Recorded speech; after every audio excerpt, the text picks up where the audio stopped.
Good evening. Nice to see you again. It doesn't seem very long. My body clock hasn't quite adjusted to the new time zone yet, so it feels like midnight to me at the moment. Late night party.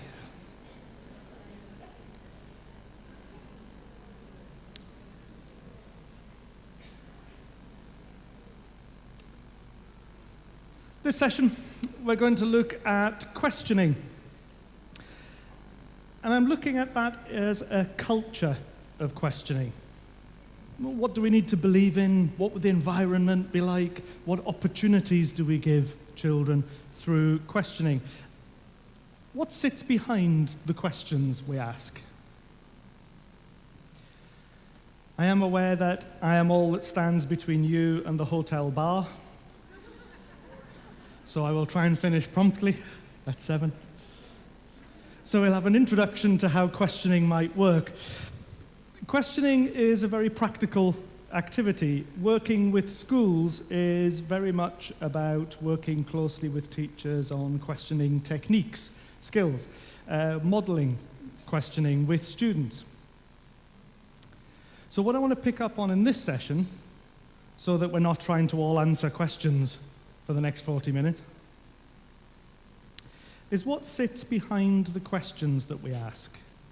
What do we need to believe in to make our questions the most effective they can be? You know how this works by now, so I'm going to give you a few seconds with the person next to you. What do you see? Tell the person next to you. And 3, 2, 1. I'll stop you there. Now, actually, the question that I asked you there, what do you see? When you looked at that, you probably started out seeing something at first. Perhaps the person next to you saw something different. You talked about your ideas. Then there seemed to be around the room a sort of, oh, and I could see lots of people doing this and this and around the room. The more you look and the more you explore that language together, the more you think about it, the more you create understanding.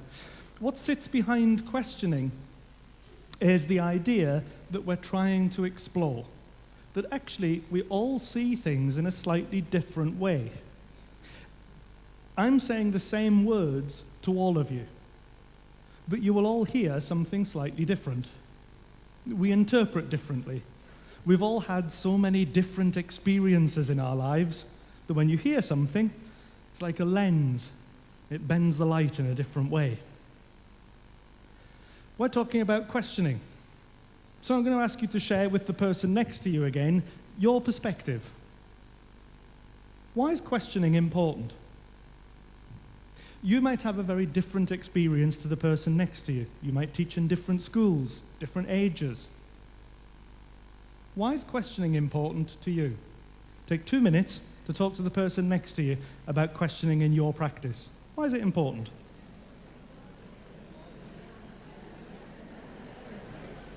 Now, that conversation that you've just had about questioning, I want you to hold on to your thoughts lightly for the rest of the session. Just hold on to those ideas lightly through the session. Make some connections as we go with your ideas about questioning now and what we talk about through the session. I want to make a distinction. I asked you here, why is questioning important? And you'll notice it's questioning, not questions. There's a difference. Questions are the things we ask, like, what do you see? Why is questioning important? That's the things we say. Questioning is a process. It's a skill. It's something we can develop and work at. It's something our students can develop and work at. So not only can they answer questions, but they can ask them too. Questioning is a skill that we can develop.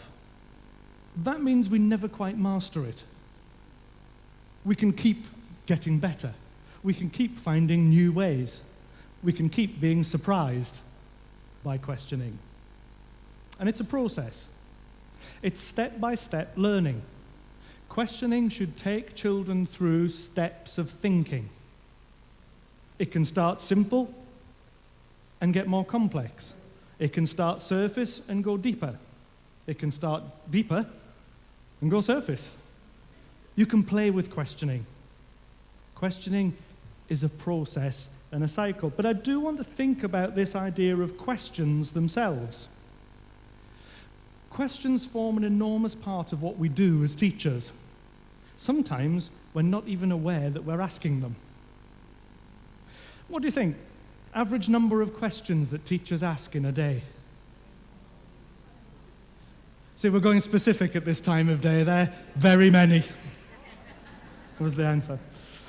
We ask around 400 questions in a day.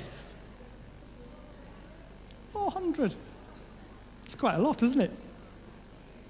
If you put all of those questions into your lessons and you put them all right at the beginning of the lesson, then on average, questioning would take up around a third of your lesson. We spend a third of our time questioning. If you space all of your questions out evenly through the day, we ask a question roughly every 43 seconds.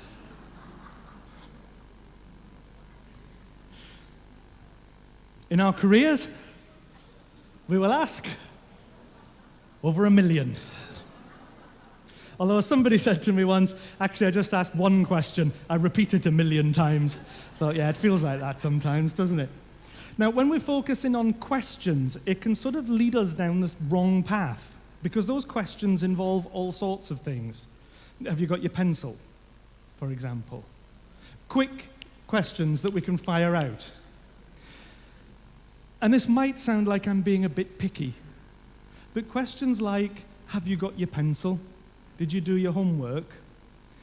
Because they're not connected to learning, they're not part of our questioning process when we think about learning by design. If I want to deliberately improve students' thinking and learning, if I want to plan my questions to make sure I get the best responses possible from the students and have the most effect that I can, when I plan my questions deeply, I don't include questions like, have you got your pencil? Because that's procedural. It might be something you need in order to write your answer down, but it doesn't contribute to learning. When we're talking about planning effective questions, we're talking about questioning that brings out learning. So there's another distinction there. There's a distinction between questions and questioning, and a distinction between questioning for learning and asking questions. Because when we do focus on questions, there can be a bit of a danger. The biggest danger when we focus on the question themselves is that we often know what the answer is that we're looking for before we ask the question. Around 90% of the time, we already know the answer we're looking for. And the danger with that is that questioning becomes a bit of a game. Guess what's in my head? What's the capital of Scotland? No, yes, well done. And we bounce around until we say the right word. So the question then is, how much is that contributing to learning? When I ask a question like that, what's the capital of Scotland? How long do you think on average students get to think of an answer before I would take the first response?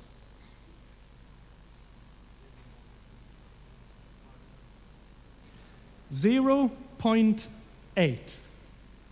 Less than 1 second thinking time before either a student shouts out an answer and I accept it, a student puts their hand up, or, quite commonly, the teacher answers the question themselves.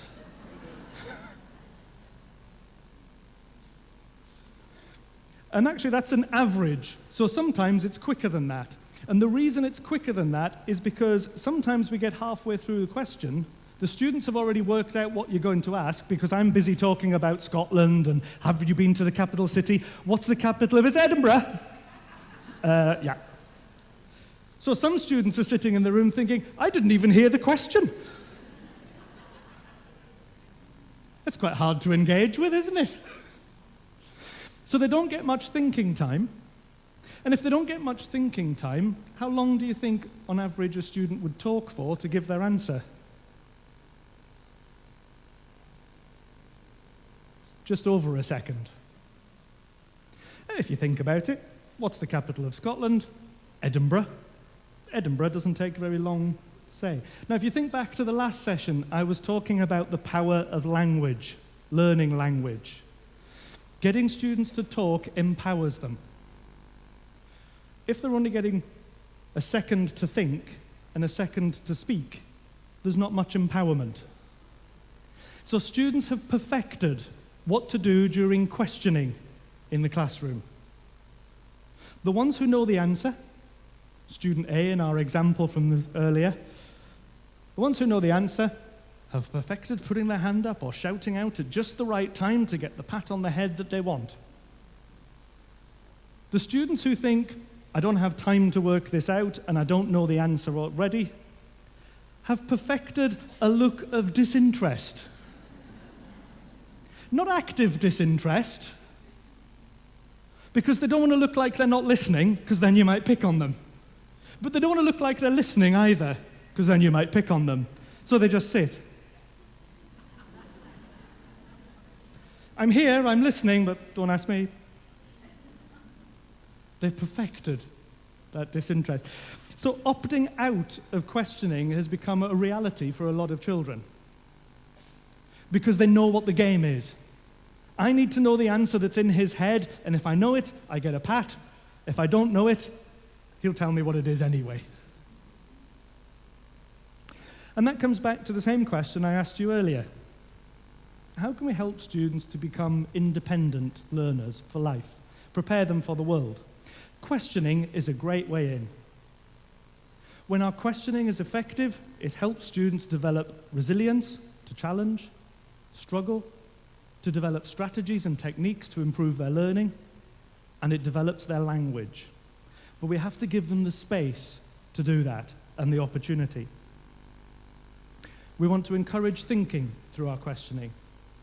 We want students to believe that they can struggle. It's okay to answer a question and get it wrong, as long as you try again. And we need a language to be able to answer our questions. So I want to highlight something with this idea of questioning. I don't know if it's the same in Argentina or not, but certainly in the UK, the US, much of Europe. We've had this thing recently where open questions are good, closed questions are bad. Ask open questions, don't ask closed questions. Complete nonsense. If anybody tells you that, tell them they're wrong. Send them out of your room. And I say send them out of your room because I do know that there will be leaders, head teachers, principals, inspectors who come into classrooms with a notebook and they listen out for questions.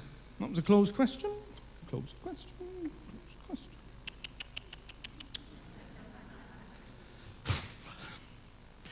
You can't actually tell what an open question is or a closed question is until you see what the teacher does with the response. And that's what I mean about the beliefs in questioning. Because actually, the question doesn't really matter. You can kind of ignore the question. There are no magic questions.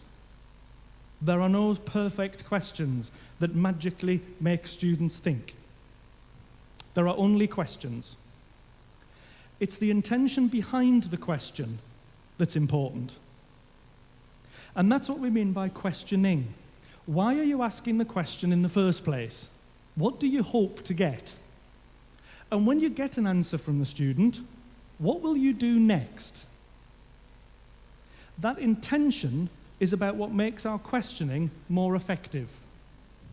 When you get your answer, what do you hope to do next? And good questioning is really about pushing students' capabilities, pushing what they're capable of, pushing their beliefs about themselves.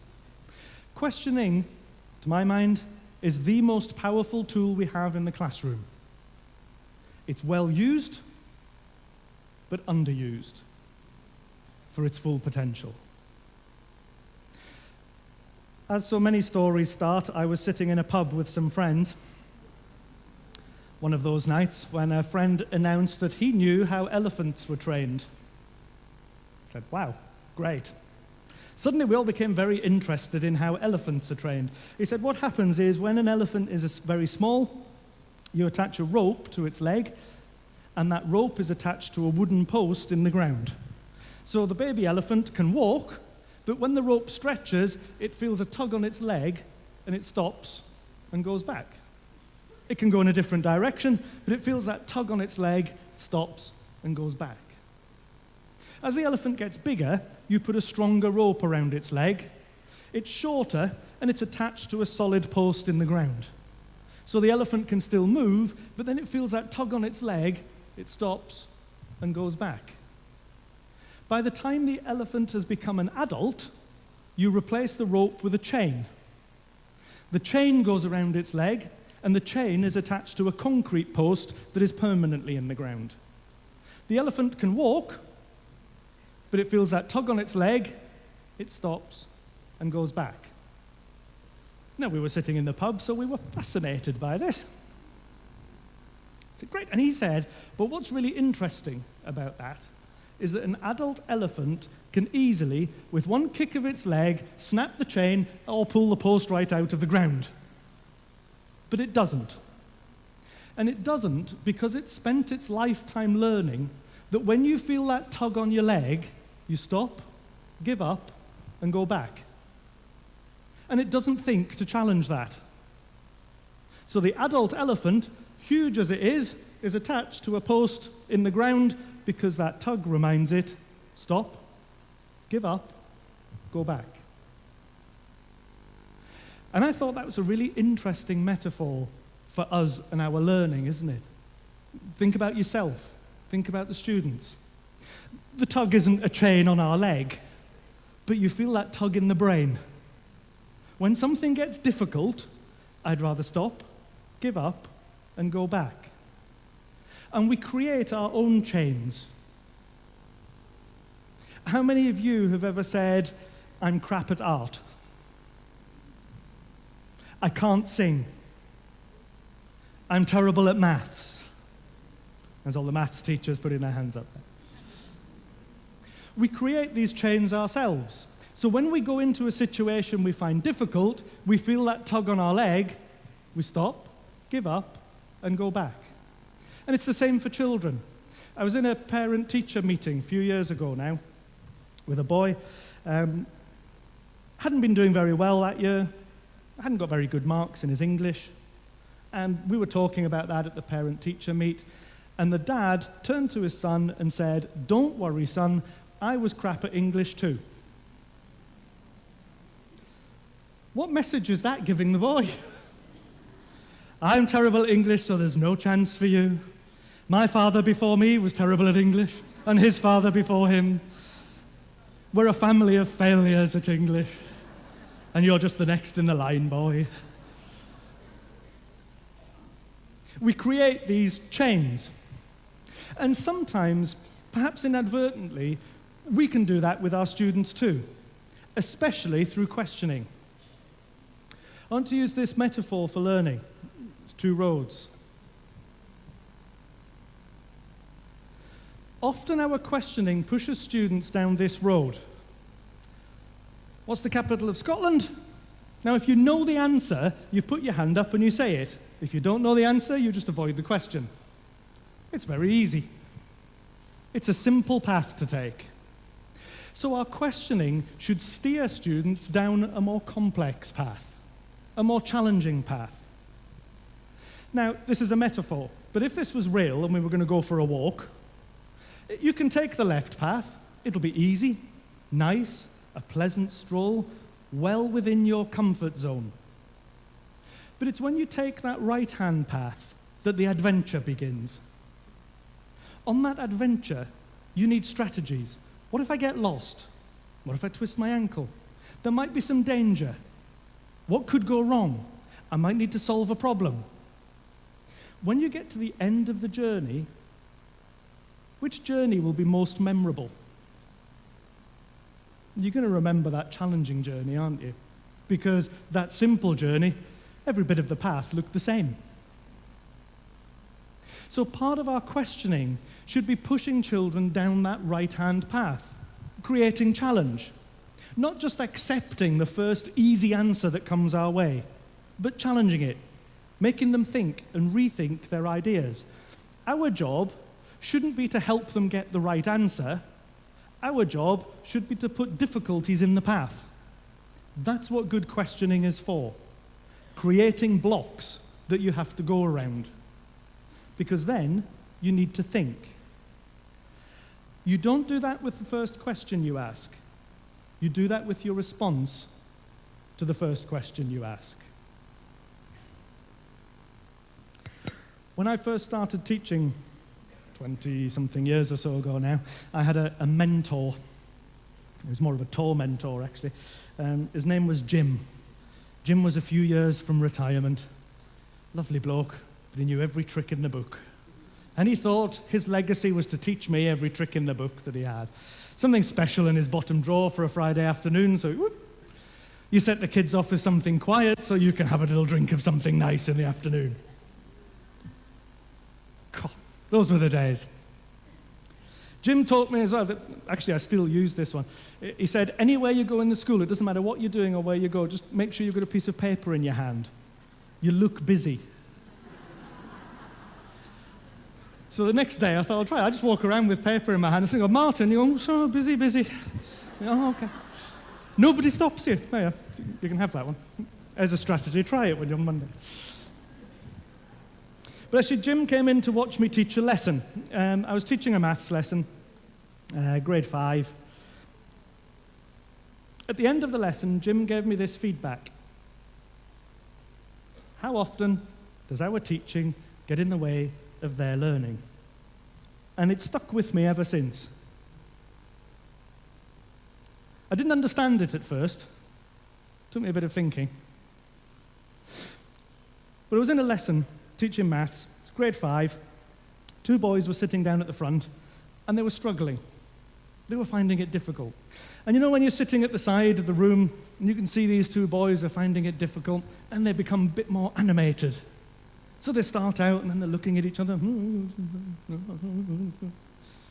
then they start getting a bit noisy. And then a calculator came out, then a ruler, and then we'll do this one. Now I'm watching these boys struggling from the side of the classroom. And from the side of their classroom, I think, 2 boys struggling. We can't have that. To the rescue. So I put on my Superman outfit, red pants on the outside, and I fly to their rescue. I land in front of the boys. Boys, what seems to be the trouble here? Oh, we're stuck on this one, we can't do it. Ah, never fear, boys, just do this and do this. There you go, you've got it. And they go, oh, thank you, Mr. Renton. And I flew away again, looking for more children who were struggling, and I could save. And Jim said, how often does your teaching get in the way of their learning? And it sort of clicked. That actually those boys were struggling. They were trying to work something out. They were talking about it. They'd got calculators out. They were looking for ways around the problem. What I did when I stepped in was to stop them from thinking. I took all that learning opportunity away from them and gave them the answer. And actually from that point on, it taught me, don't focus on the answer. Focus on the process of getting to the answer, because there's far more power in that. They will get to the answer themselves if I focus on the process. Because what had I really taught those boys? I taught them that the next time you're stuck, the next time you're struggling, the next time something's hard, stop, give up, and Superman will come and rescue you. So the next time they go to a lesson and something's hard, what would they do? Give up. So instead, I should use my questioning to focus on that process of learning. I would have been better to arrive where those boys were, say, boys, what are you finding difficult? What's making this difficult? Have you done anything like this before? What did you do then? What have you tried so far? What else could you try? Is there something you've not thought of yet? Who else could help you? Any question that I ask like that is focused on the process. The power of the process is the questioning I use to make sure that I draw them back to their own thinking, not to get them to the answer. What I typically do with those students then, ask them questions like these ones, go away and come back 2 minutes later. How are you getting on now? Oh, well, we've tried this and we've tried that. Has that been successful? What would you do instead? What have you not tried still? Is anybody else struggling with this? So my questioning keeps them focused on the struggle. Don't take the struggle away, embrace it. We need it for learning. But too often our questioning becomes about that answer. And typically working in schools, this is the usual feedback sequence that we see in questioning. I-R-E. We initiate. What's the capital of Scotland? We hear a response. It's Edinburgh. And we evaluate. Well done. Now, there's nothing wrong with any of the questions in there. Let's go back to that idea of the intent behind it. When I ask the question, what's the capital of Scotland, what do I intend to do with the answer I get? Because if it's just to say, well done, then I've shut the questions down. So I've made it closed. It wasn't the question, it was my response to the answer that made it closed, because I evaluated. So instead what we should do is change that E from evaluate to explore. Make it my intention that when the child responds, I'm going to ask another question to explore further, to go deeper, to look for more, to share an opinion. What's the capital of Scotland? Edinburgh. How did you know that? Does anybody think it was anything different? Why did you think it was that? What makes it the capital, do you think? Doing that takes planning, design, preparation. We can't think up questions like that on the spot. Think about them in advance. Probably the best tip I got to improve my questioning is to think before the lesson, what question will I ask? And when I know the question, I know the students I teach. What are they likely to say back? And as soon as I start picturing what the children will say back, I can plan the next question. It's quite simple, really. Whatever question I ask, when I get a response, plan what you'll do next. I'll give you a task. I'm going to give you a choice of 3 things. All I want to know is, which one would you rather have, and why? They're all magic things, so they're not very serious. But which would you rather have? Would you rather have a magic box of chocolates that will never run out? A few takers for that one already. Would you rather have a magic carpet that can take you anywhere? Or would you rather have a magic frog that can sing songs? Tell the person next to you which one you would rather have and why. Show of hands, who chose the chocolates? There's a few takers for the chocolates. Who chose the carpet? Oh, wow.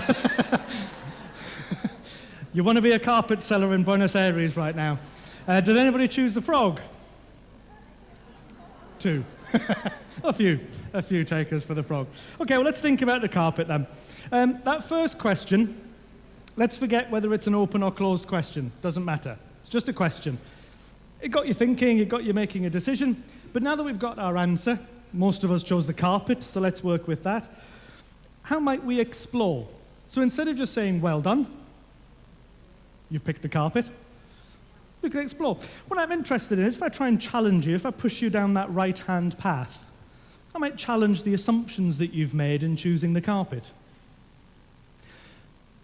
When you chose the carpet, how many of you assumed that you get to choose where it goes? Okay, so what if the carpet chooses? Would you still take it then? Simple challenge to explore thinking. How many of you assumed when you chose the carpet, how many of you assumed that it was a return trip?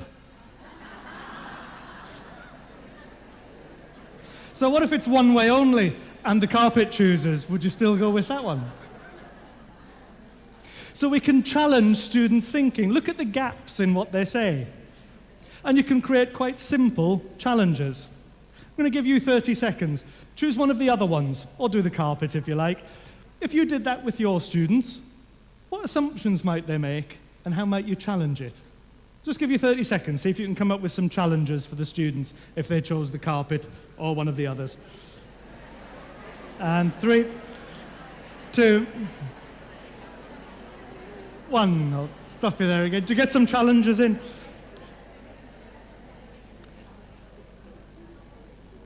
Of course, you can also challenge the other way too. Most of you chose the carpet. Now that means that you didn't choose the frog or the chocolates. So you can also challenge the assumptions you made in not taking the chocolates. So how many of you decided, I'm not having the chocolates because that's unhealthy and too much of a temptation? But these are magic chocolates. And that means each time you eat one, you lose a little bit of weight and it makes your eyes sparkle. Oh, now we're going for the chocolates. There we are. Where do I get them? So we can challenge the choices we make, but we can also challenge the things we decide not to take. And that gives us an opportunity. When we ask a question and you get a response, the opportunity is what you do next. What do you ask? What do you focus on? And that can happen. We did that one in a fun idea. Because I've already said I'm not interested in answers, I don't want to know the answer to this. I don't want to know the answer. What I'm interested in, though, talk to the person next to you, and how would you work that out? How would you go about it?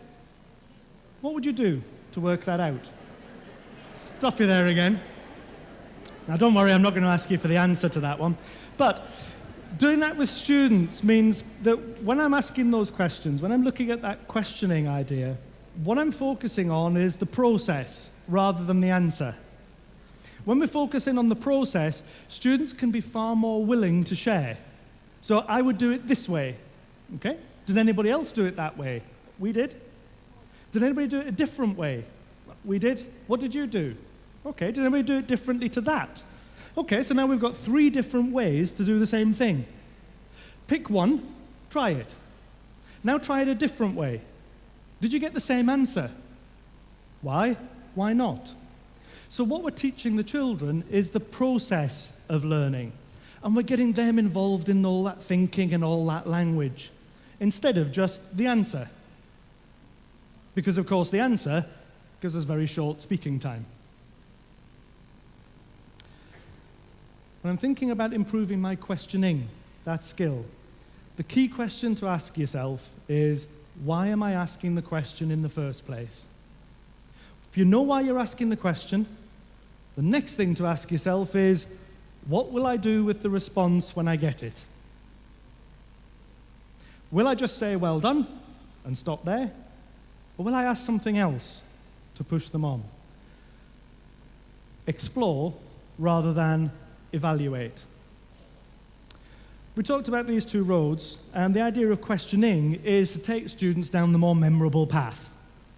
What you notice is that when you put blocks in the way for students with your questions, so they give you a response and you say, oh, but could it have been something else? And go, I hadn't thought. What they start to do is to prepare for you asking that question. So you say, what's the answer to this one? And they go, I'm not telling you, hang on. Right? Then they give you an answer and you ask a question, you go, aha, I knew you were going to ask that. So they give you a different one. Now, questions themselves are much less important than the process, but it's quite useful to think about the questions that you ask. Because when you ask them, it can help you to define what you'll do with the response. But don't get bogged down in the question itself. Do you remember in the session before I asked you which is the odd one out? Is that a closed question or an open question? Looks closed, doesn't it? Which is the odd one out? So if I was coming around with a clipboard into the classroom, I would say, closed question, which is the odd one out? But as soon as you gave an answer and said it's the yellow one, I said, okay. Could it be anything else? It's changed. That same question, which is the odd one out, has become open because it's the intention with what you do next.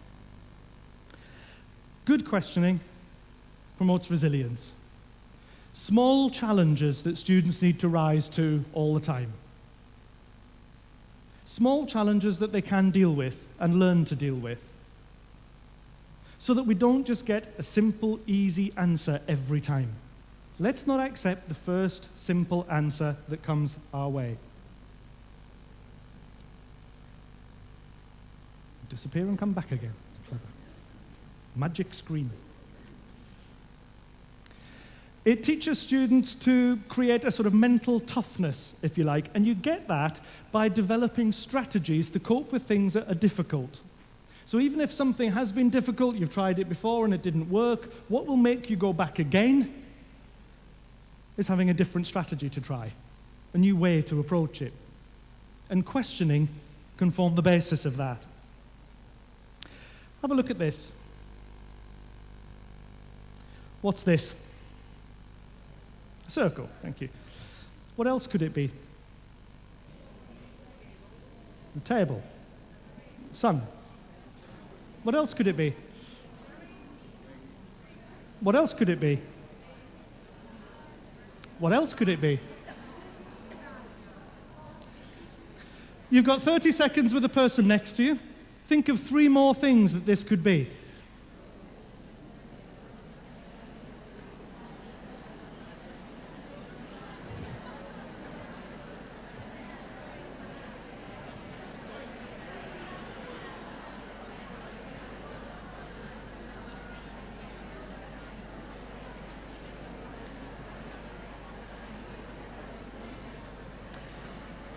Okay, have a look around the room. Have a look around the room for inspiration. And together come up with 2 more things that it could be.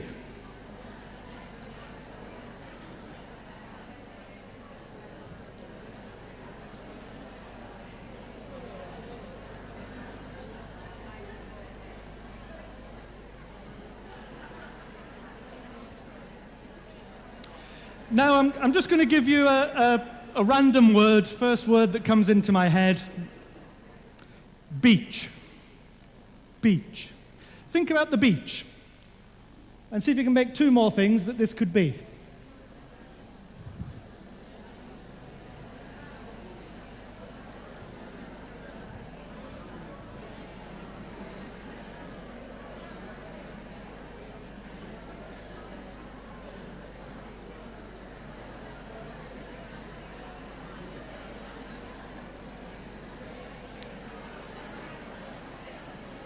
And 3, 2, 1. I'll stop you there, please.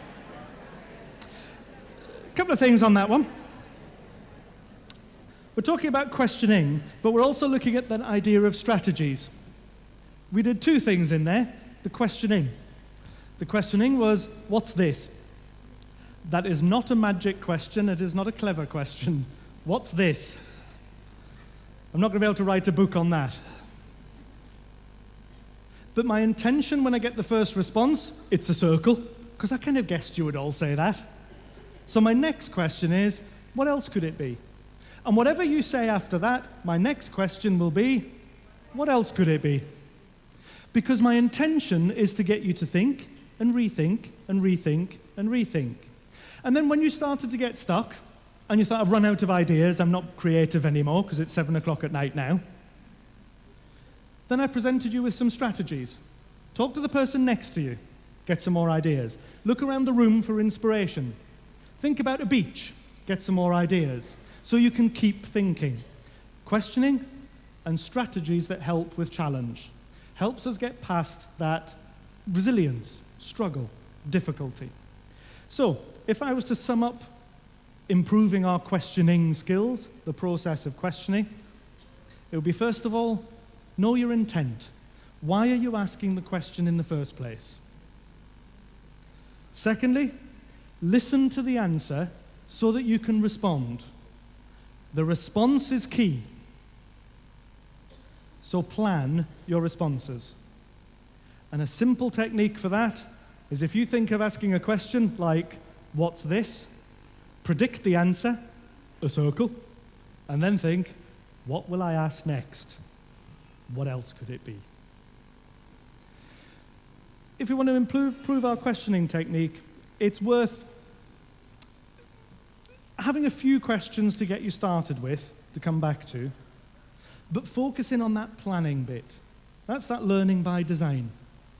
And it's worth thinking about your questions. Don't go writing them all down, but think, I'm going to ask that, so when I get an answer, what will I say next? Improving your questioning is quite easy, really. Have a go at that on Monday. Try those things out. What will your intention be, and what could your questioning look like?